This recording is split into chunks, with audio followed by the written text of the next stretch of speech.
Columbus, Ohio, and said, you know what? A district conference is coming up. You ought to submit your name and see if you can speak about coaching based on the conversations Shirley and I had. So I'm very thankful to Shirley. I'm thankful to the Toast What Matters Club there in Columbus, the club that I'm a part of now, that Tim's a part of, called Beer Breakers. So just recently, I think it was September 19th, I did my 10th speech to be officially a competent communicator. So it really isn't that day in my mind. I remember that day and that time, right? Gave a presentation actually back at Chase. So I am thankful to my Creator for giving me the opportunity to be here. I'm thankful to Toastmasters. And I'm also very thankful to the John Maxwell team. I have joined the John Maxwell team in addition to Toastmasters, and I've gotten so much great content, encouragement, and support out of them as well as Toastmasters. They have been a great 1-2 punch. So I am really, really excited and thankful to be here and to have a chance to talk about a topic that I think is really confusing. I think when people hear coaching, they think a variety of different things. I work with people often as a coach that have the following types of situations they're dealing with. One is they can be stuck, sick and tired stuck. They know they want to go toward a goal, but they are just kind of clueless about how to move forward. So they're sitting there very stuck. The other situation is often they know exactly what they need to do, and I can't seem to do it. I don't actually have to go learn more information. You know, I want to lose weight. I don't really need to read to learn that I probably ought to eat less and exercise more. But the reality is, I'm not doing it. A coach plays a significantly different role in somebody's life than you may be thinking today. The analogy that I would use is I believe that a coach is different in the sense that it delivers true results faster than other ways that we try to help people. We so often want to jump in and help someone. And in coaching, you're going to get a sense of how it's a different approach to working with people. It is so different. I think of the analogy. How many of us have been sitting at a table with a friend or a group of friends and we're venting about something, and somebody jumps in and says, hey, you just need to read this book. Ah, you know what? I've got a friend you need to go talk to. There's this club that you should go join. How many of us have been a friend on the other side? We've heard a friend venting about something, and we got the solution for them. So, you know what you need to do? When I was going through that situation, I just did this, this, and this. You just need to go do that. Or, you know what? I heard about so-and-so, they did that. Or I saw something on TV. You should call them. So we jump in and we attempt to solve somebody else's problem. Coaching, in contrast to pouring something into someone, like a medicine to help heal them, is much more like an oil well. It's a drawing out from within them. I'm going to read a line here in a minute, the official definition of coaching from the International Coach Federation, which I think is a very powerful analogy. We'll take a look at it here in a minute. So, the name of the speech is, what is coaching different than? What's different than? If you think in terms of what it could be different than, I've got a little matrix that I put together. Is coaching just another buzzword for things that you've seen or heard in the past? You know, gee, I got a mentor, that's a coach. I got a counselor, that's a coach. I got a best friend who listens to me a whole lot and tells me what I should do, that's a coach. Or an official facilitator. I would encourage you to consider the fact that it's a radically different role than what we just talked about. The analogies that I've got up here. A counselor deals with the past. Somebody is meeting with you to deal with something that you're frustrated with or the problem you've had in the past, and they're going to help you try to learn how to resolve that. That is not a coach. A consultant, again, is dealing with problems that you have. It's somebody that's going to say, I've got a program that I can take you through to help you get to where you want to get. A mentor is somebody that's already where you want to be. You align yourself with a mentor so that you can become what they are. And basically, if they learn how to get there, then you probably can too. A line I heard from John Maxwell recently that I thought was really good. A guy got in line, came up to him and said, I want to do what you're doing. I want to do what you're doing. And John's response was, are you willing to do what I've done? To do what I'm doing? The reality is, that's what a mentor does. It's somebody that you follow in their footsteps to get to where they are. That is not a coach. The next one I've got down is a teacher, trainer, or facilitator. This is a case where somebody's got a program. You sign up for the program and you learn what that program is all about, and you go through it. I'm going to become a better salesperson. I go through a sales program. I'm going to become a better communicator. I go through a communications program. So that is also not a coach. How about a good friend? I've got a coach. It's Mary. Mary sits and listens to me vent every week. That's my coach. Okay? So, in the case of a best friend, one of the big contrasts that I would say, in contrast to a coach, is a best friend is not going to bring certain things up. You know what I'm not going to bring up as a best friend? I am no way going to tell you something that's going to need to make me change. Somebody's dealing with smoking, and their best friend smokes, and it's like, you got to stop smoking, And it's like, what about you? How would you? The bottom line is, they're not going to bring things up that are going to need to make them change. They often offer advice, and they put pressure on you to follow through on their advice, because they're your best friend, and they want you to follow through with it. So they're not going to put themselves at risk. They also just have certain things that they just are not willing to bring up with you because it could put the relationship at risk. So there are a number of things that you're not going to get from a best friend. A best friend is not a coach. So we've talked a significant amount about the fact that a coach doesn't do all these things. What in the world is left? What does a coach do when you have problems? A coach is somebody that works side by side with you as a partner and helps you focus on the present and the future. A coach does not look at the past. When I get into a coaching session with someone, if they start to go down a path of, well, based on when I was growing up, it's like, you know what? You need to see a counselor, not a coach. A coach is going to talk about the present and the future. It's going to draw out from within a person by asking questions. So it is a significantly different approach than what you would have with so many other roles. I wanted to read the official definition of a coach, and I think I have it right here. Well, I won't read it. All of my preparation, and I still don't have that. So the reality is the definition in the International Coach Federation talks about how a coach is a partner, assumes that the expert on Mary is Mary, not somebody outside. So when you go to solve an issue that Mary's dealing with, giving Mary a solution from the outside is not the way to solve the problem. It's to have Mary look at her situation and identify solutions that would work for her. So, in the paragraph description for the International Coach Federation, there is a list at the bottom that says, what's the coach's responsibility? So you can see, to discover, clarify, and align what the client wants to achieve. We, sometimes, like to have solutions, and we know what other people's problems are. So when we know what other people's problems are, we're going to jump in and help them. And we're probably even going to do it out of a good heart. But so often, when we do that, we don't get the results we were hoping to get. It's like the motive was right, but the way we tried to execute it was very, very weak. So, rather than saying, John,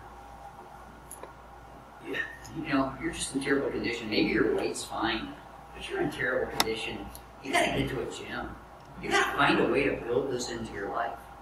As a coach, when I meet with somebody, I only go where their motivation is.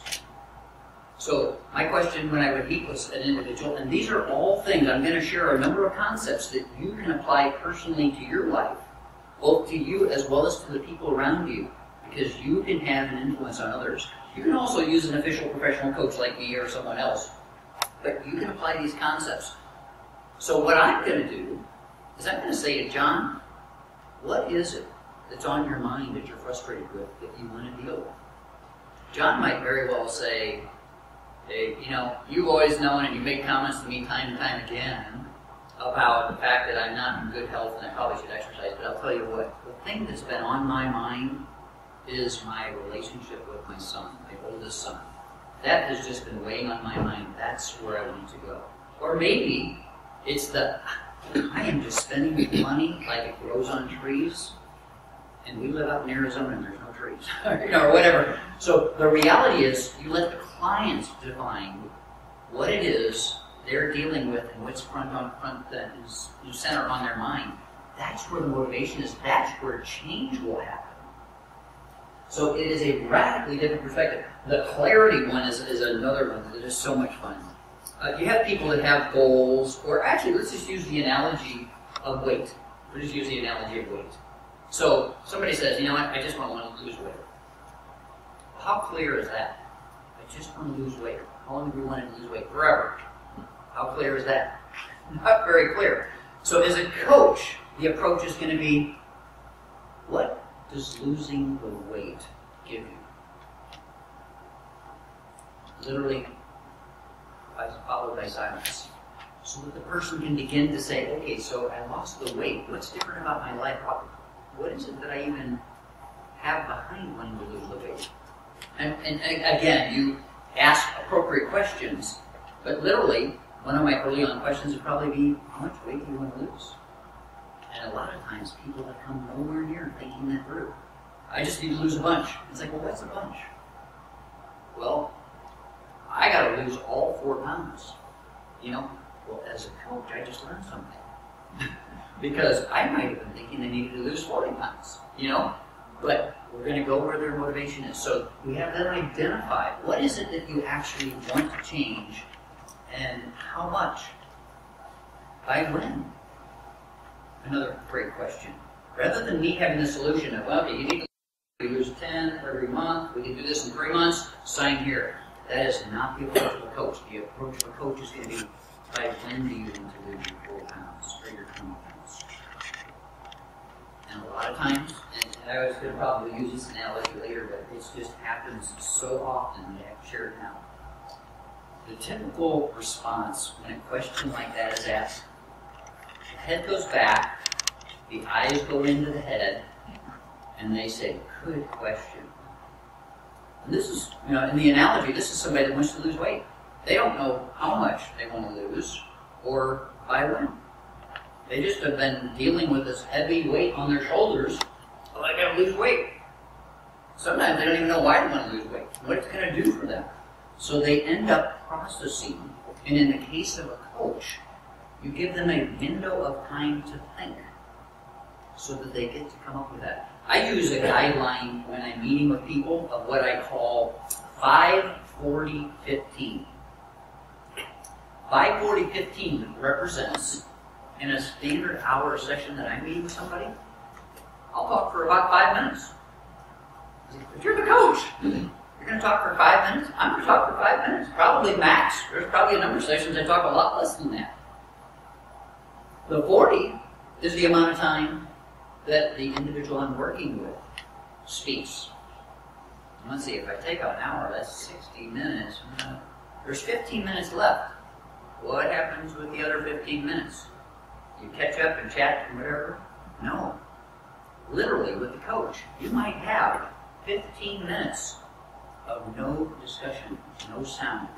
What is happening is high processing is going on in the mind of the client because the questions have been asked. When I would ask somebody, you know, that says that they wanted to lose weight, how much?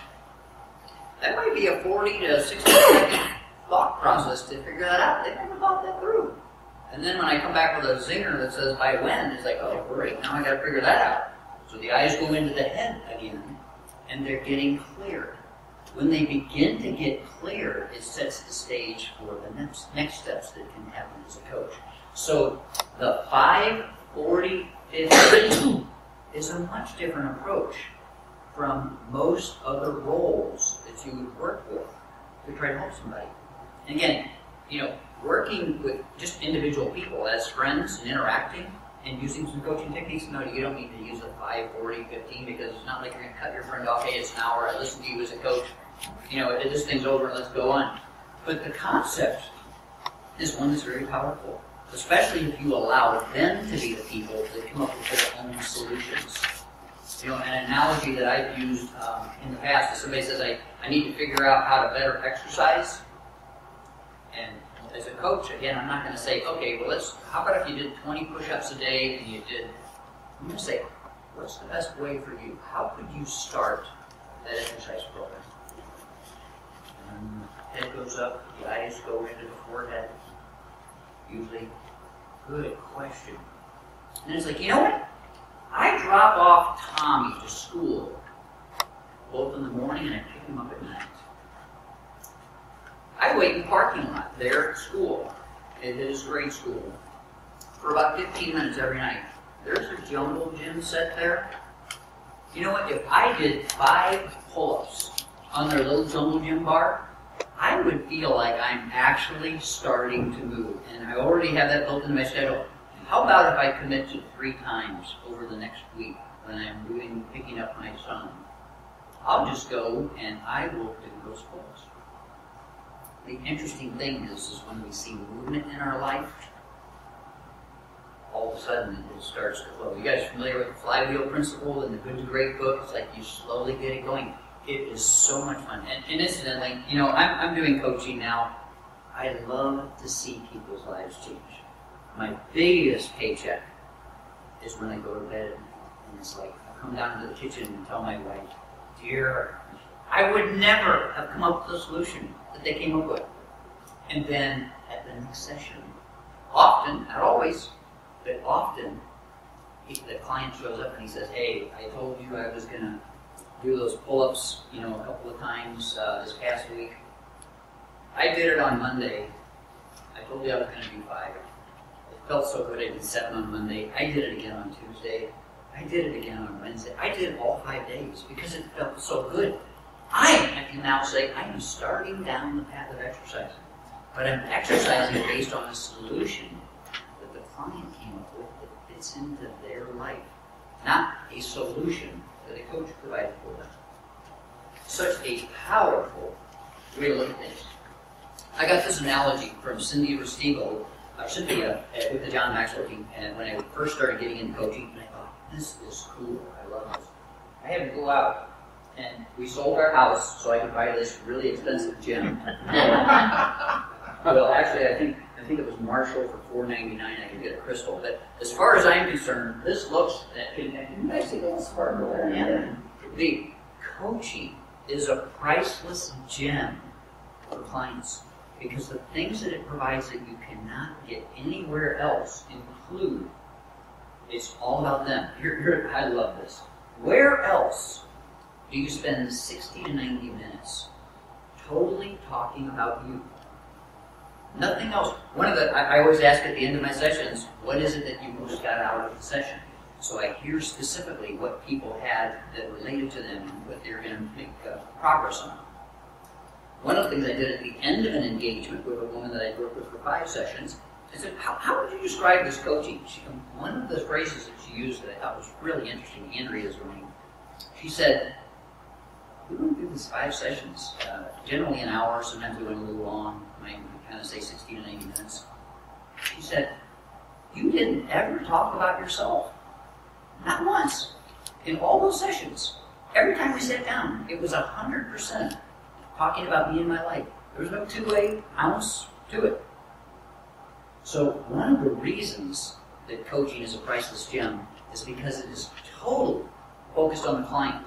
The client identifies the agenda for each meeting, identifies the goal that we're going to go after, actually identifies the options of how they can move forward, and after all that's done, at the end, they identify anything that they want to commit to doing. And as a coach, I don't put any pressure on anybody to make any commitments. But the reality is, you know what happens when you go in a person's motivation? One of the things I also build into my coach-client agreement is how much time are you willing to spend a week on the things we talk about? And I've had cases, numerous times, where somebody says, I'm going to do these 9 things. I'm going to do these 9 things. And it's like, I thought on your coach agreement you said 1 to 2 hours a week. You're telling me you're going to do 9 things. You know what's happened on occasion at a Panera, sitting across from Harry? Harry looks at me. His casual hand goes into a fist, and he goes, I am going to do these things. These are important to me. They're going to help me get to my life. I'm going to do these things. I don't care if I said 1 to 2 hours. I'm going to make these changes. And the reality is change has happened because we've gone in a motivation where they want to go with a solution that they have come up with. It's possibility focused. So repeatedly as a coach, it's how could you? One of the things, people just, I just don't know what I could do. I want to start a business, but I just don't have any sense of how I could do that. Well, one of the things, and I'm going to jump to the clarity one again. It's like, what kind of business do you want to have? Well, I don't know, maybe gardening. What kind of gardening? Oh, good question. Anyway, so we go down that path so that they begin to get clear on that individual piece. And then we talk about what are some possibilities. Who else is running a business like you're running? I say, hey, Tim, I ask him a key question, and the bottom line is, he knows because I asked the question, he needs to be able to get back to me. What's your favorite color? It's like, so say Tim doesn't know what his favorite color is. It's like, he's waiting on me, I got to, red, it's red, because he asked me a question, so I've got to respond quickly. In the case of a coach, he knows he's got all the time in the world. If he needs 20 minutes to come up with what color. Now, I might actually not ask the client what color they like, unless it was appropriate, But he knows he has all the time he needs to come up with his answer. And he's going to have a patient guy sitting there across from him that cares. Not somebody that's tapping his fingernails. Okay, I asked the color. Can't you come up with that, you idiot? That's the way a lot of people approach interaction. A coach is never going to be critical or look down on any response. So one of the reasons I offer 2 free coaching sessions is because I think so few people really understand and know what it feels like to have a coach. The second session is where a lot of the magic happens. Because I meet with a Sally, and Sally had committed to go to the gym. Or eat out twice a week instead of 5 times a week. We got to get off of the gym and the weight thing. There's so many other aspects of life, but so Sally was going to only eat out twice instead of 5 times. Sally comes to the next session, and Sally is in a place where it's like 3 times, not 2. Facing the coach. Here we go. How hard is it going to be? Okay. As a coach, once somebody experiences that second session, I don't really care whether you went 12 times and 8 out, or if you went 2. What I care about is that you learn about your behavior and why you did what you did. So my orientation is going to be, tell me what happened. And Sally might say, well, I ate out 3 times. You know what's happening likely with Sally? This little self-talk voice in her head, while she's confessing to me that she only cut down 3 times of eating out, she hears this little self-voice saying, you idiot! I knew that you could not cut down to only 2 times a week. You'll never get there. You are so lousy at self-discipline, you will never get there. This loud voice, so often, many of us have in our head. And so we live with that. We're going to show up with a coach, and we think we're going to get ripped again. The orientation is so different. That's why coaching is different. In that situation, Sally says, hey, I only made it, I ate out 3 times instead of 2. Say, Sally, tell me what happened. She begins to process the 3 times that she went out and what happened that caused that. Then I might say, what were you doing just before you went out the 3rd time? Oh, interesting, yeah. I was sitting in front of the TV and there was this great commercial for Applebee's. I love their ribs, and next thing you know. So we'll go down the path of discovering what actually happened and what did you learn from it about yourself. Often, I'll go down the path then, what would you have liked it to look like? Let's say it was last week all over again. I mean, I talked about how we don't talk about the past. We're going to talk about the past week, but we're not going to go back 20 years about the fact that you went out 3 times, okay? So, we'll talk about it, and I'll ask that question. What would you like it to look like? Oh, good question. And we're beginning, again, to process things that person has never thought through before. It's like, well, okay, the Monday one was okay, I felt good about that. You know what? It wasn't the third one that I'm frustrated with. It was the second one that I'm frustrated with. And you know what happened? I had, and then again, they begin to process, I need to experience something. It's like a rubber band that stretches. It's never the same. And what is so fun, not funny, as a coach, is for me to watch people have discovery. Every time somebody's eyes go into their head, the home run of a coach, new territory is being experienced. Anytime somebody can rattle off my favorite color is blue, it didn't take any thinking. They already know that their color is blue. That's not something that he's, confused about. But it's like, oh, good question. We're going to new territory, and you're never the same.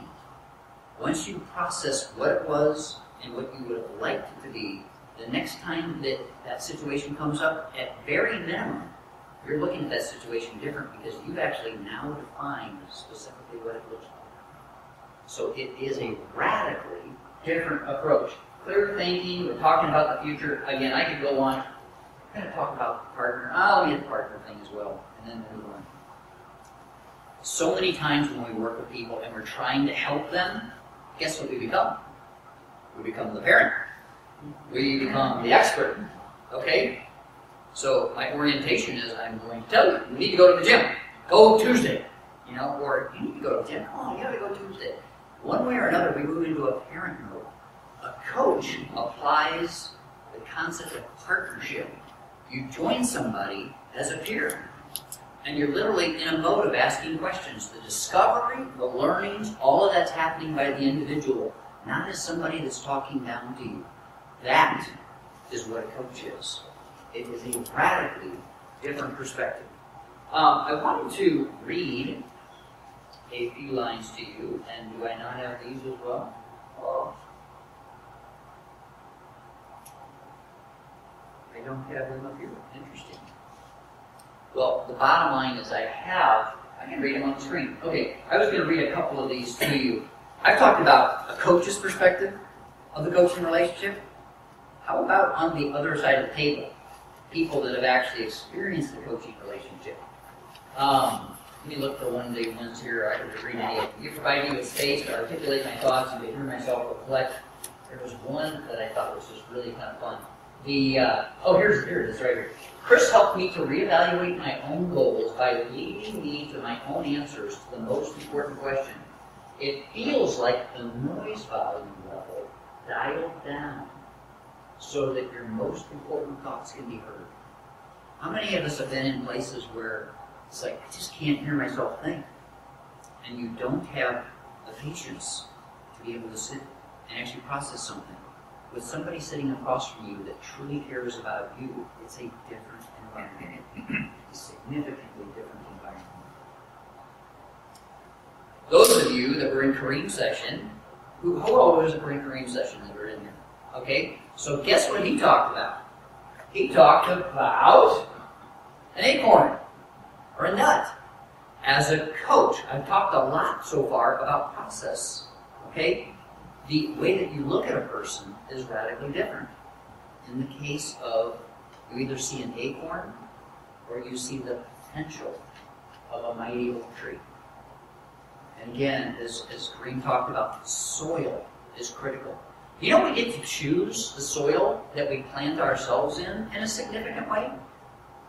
Who we spend our time with, what we read, what we listen to, all of those things are the soil that are either going to support us achieving our potential or not. And if you think in terms of the soil that many of us are in, actually, how are we doing? Do we should open the door? Is it hot? Anybody feel like it's too cold in here? Yeah. Can somebody open at least one door, if not two? We'll make sure that we probably, the fact that we met after the dinner, the lunch here, we probably should be also in the place where we're doing jumping jacks. So, actually, you know what? Not jumping jacks, but you want to just stand for just a second? I mean, it just came off of lunch, okay? And a turkey lunch. Yeah! Woo! Feels good to not be sitting down here. So do whatever appropriate stretches. This doesn't count as your exercise for the day. You're being coached, okay? But, so, okay, if you would have your seats again. I know it felt really good. Actually, you know what? I will make an offer, and I've done this actually in my corporate environment. Sometimes it's like, I just want to stand for the rest of the presentation. If somebody's in that mode, make sure you're not blocking anybody behind you. But if you feel like you just want to stand, we're not going to go forever here, but if you feel like you need to do it, do it. Okay? So an acorn is a great picture. And what's really fun is I think Crowne mentioned the number of acorns that a mature oak tree can produce.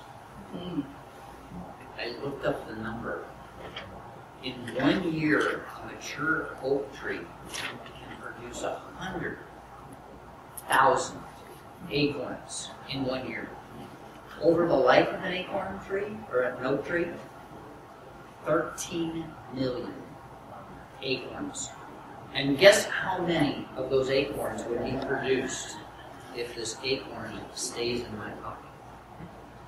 It has to be planted in good soil. So I encourage you and I challenge you to look at the soil that you're planted in.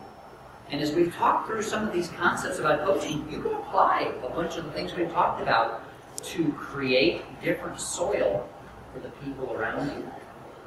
You can have that influence. And I'm going to use the analogy of those acorns that are produced by the oak tree. They all have the potential to produce another oak tree. There's also, the research I did as well, also reflected the fact that the majority of acorns don't ever get planted in a secure ground, like a coaching session. The majority of them are eaten by animals.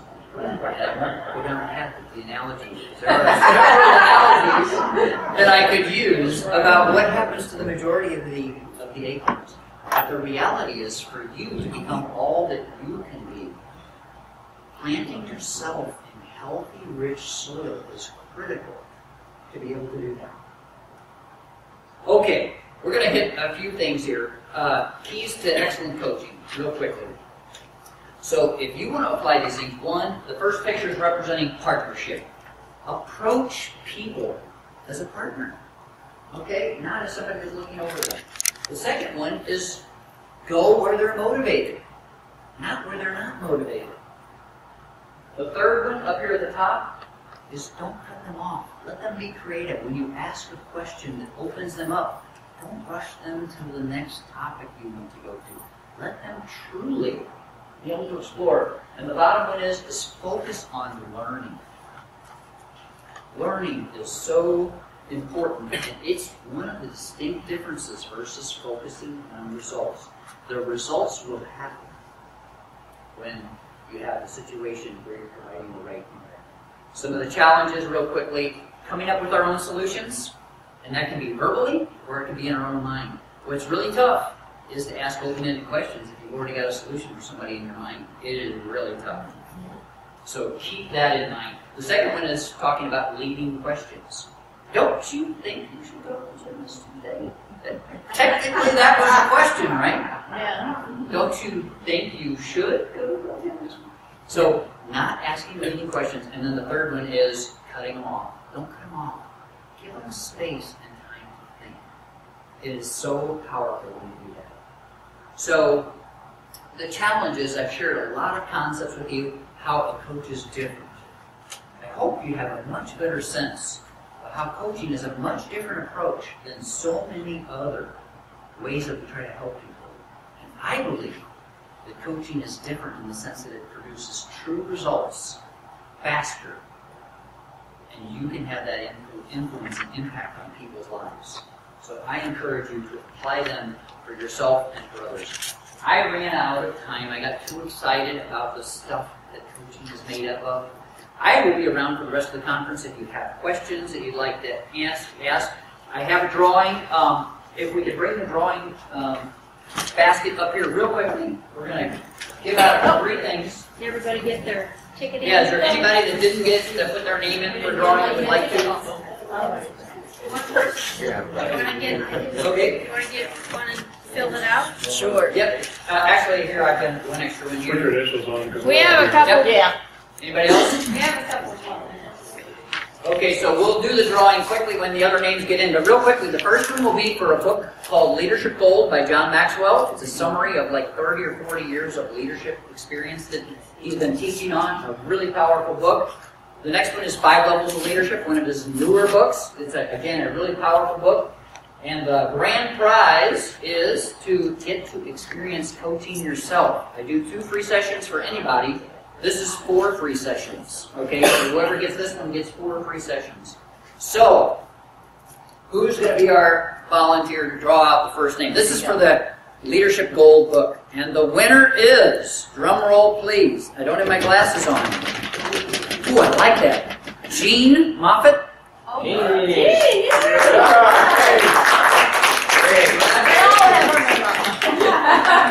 there you go. Congratulations. I wanted to touch the mask. Okay. Next one. This does not eliminate you if you actually pull out your own name. Okay.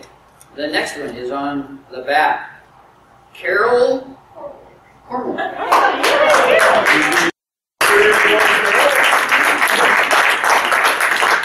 Congratulations. And for the coaching sessions, we'll go to the back of the room here and have somebody draw. Draw out a name for me.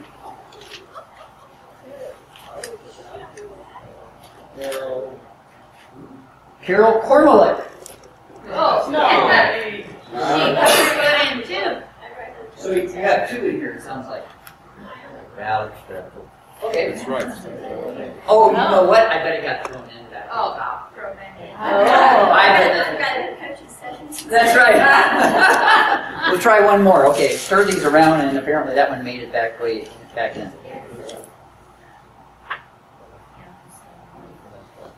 I have to hold it a really far distance here. Estelle. Estelle. Okay, Estelle. Estelle, congratulations. You're winning 4 free coaching sessions. Very good. Well, I am going to be around. I have a table back in the room.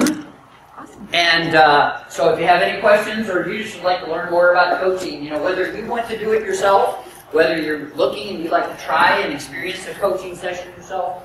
I coach people in Hong Kong. I had somebody in Barbados on Monday and people in California, so I do it by Skype, by phone and everything. And there's a lot of other coaches too. I'm not the only coach. There's a lot of other people. But anyway, thank you for your attention. You have been great. It was after lunch, and you guys held up and you made it. So thank you so much.